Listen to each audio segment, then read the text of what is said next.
Halo, Assalamualaikum warahmatullahi wabarakatuh. Perkenalkan saya Alicia Marsha Agustin dengan NLP 50172510005. Berikut KTM saya. Oke, di sini saya kali ini akan menjelaskan tentang tugas 2, yaitu jelaskan prinsip dan konsep skala kekerasan dalam skala Mohs pada mineral, serta bagaimana aplikasinya dalam identifikasi di lapangan. Pertama yang mencakup yang pertama ada definisi kekerasan mineral. Yang kedua sifat skala relatif atau kualitatif. Lalu yang ketiga ada urutan 10 mineral referensi standar. Lalu yang terakhir ada metode pengujian atau scratch test. Lalu ada juga study case-nya yang nanti akan saya jelaskan. Oke.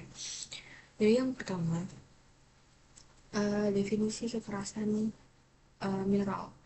Dalam mineralogi, kekerasan atau hardness adalah kemampuan suatu mineral untuk menahan goresan atau scratch resistance pada permukaannya. Kekerasan bukan berarti mineral tersebut kuat terhadap benturan atau tidak mudah pecah, melainkan menunjukkan seberapa besar ketahanan permukaannya terhadap abrasi atau goresan dari mineral lain. Sebagai contoh, mineral kuarsa. Dan mineral kuarsa sendiri itu dapat menggores kaca karena memiliki tingkat kekerasan yang lebih tinggi. Sedangkan mineral gypsum dapat digores dengan kuku manusia karena kekerasannya rendah. Lalu yang kedua ada prinsip skala kekerasan Mohs. Skala kekerasan Mohs merupakan sistem klasifikasi kekerasan mineral yang dikembangkan oleh Friedrich Mohs pada tahun 1812.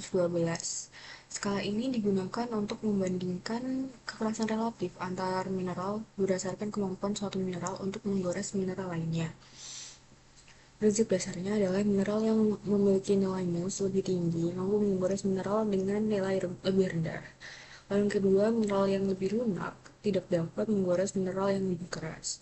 Yang ketiga, jika dua mineral memiliki kekerasan yang hampir sama, keduanya mungkin sulit saling menggores atau hanya meninggalkan bekas yang sangat tipis. Sebagai contoh, kuarsa itu ada di nomor 7, dapat menggores ortoklas yang berada di uh, skala nomor 6. Lalu ada ortoklas yang tidak dapat menggores kuarsa karena dia berada di tingkat yang lebih rendah dibandingkan kuarsa.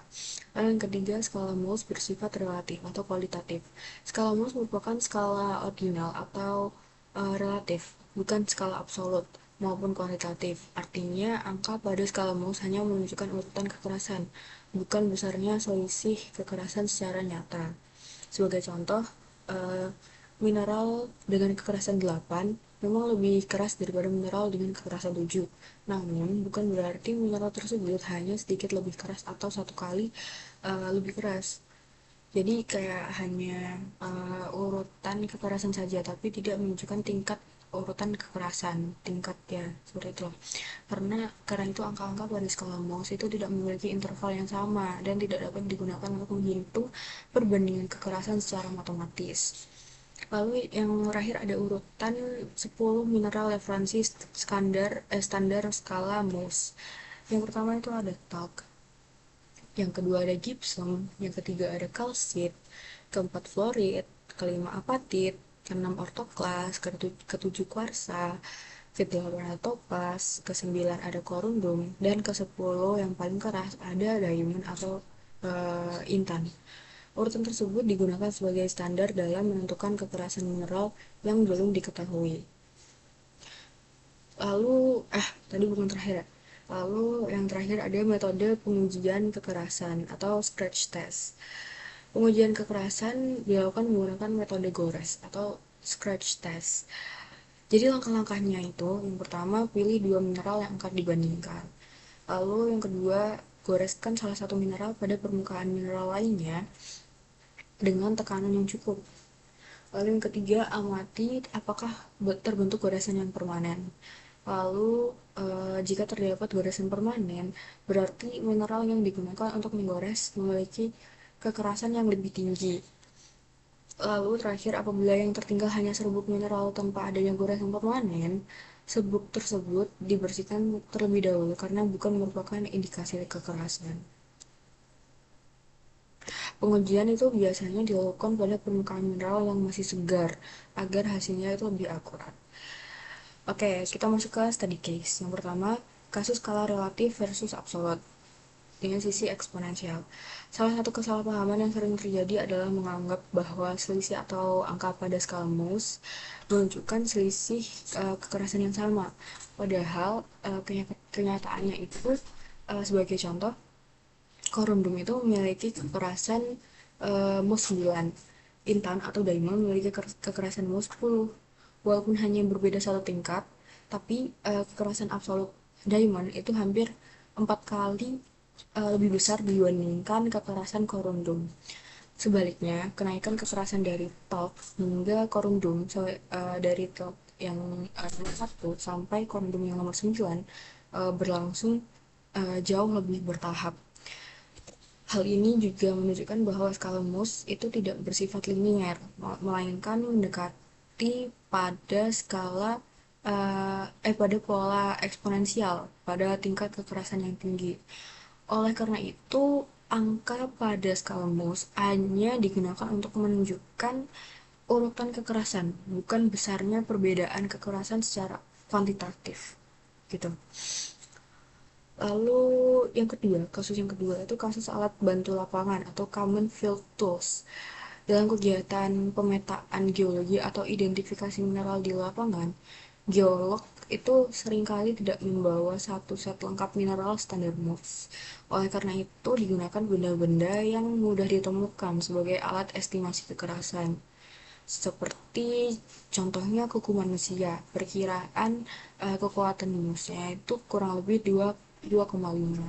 Lalu ada koin tembaga, kurang lebih kekerasannya ada di poin 3, ada di tingkat 3. Lalu ada pisau lipat atau paku besi. Paku besi itu perkiraan kekerasan Mohsnya itu sekitar 5,5. Lalu ada pecahan kaca atau kikir kikir baja, itu kekerasan Mohsnya sekitar 6,5.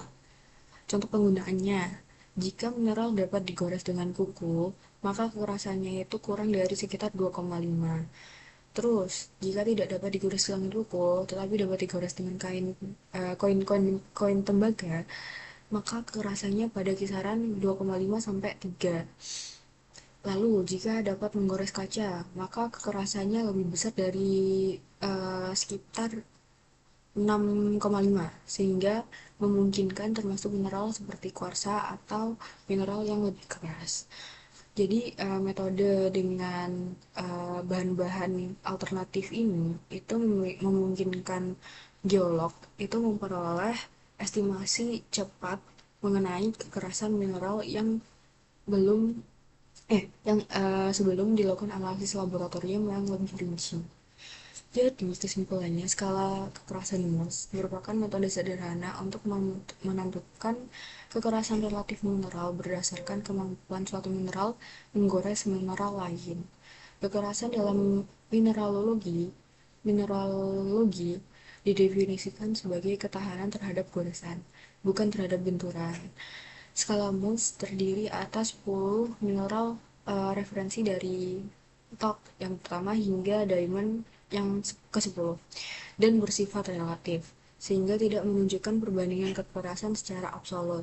Dalam praktik di lapangan, identifikasi kekerasan dapat dilakukan menggunakan metode scratch test maupun alat bantu sederhana seperti kuku, koin, pisau, kaca, sehingga dapat membantu proses identifikasi mineral secara cepat dan juga praktis. Mungkin itu saja yang dapat saya sampaikan di tugas 2 kali ini. Terima kasih atas perhatiannya. Wassalamualaikum warahmatullahi wabarakatuh.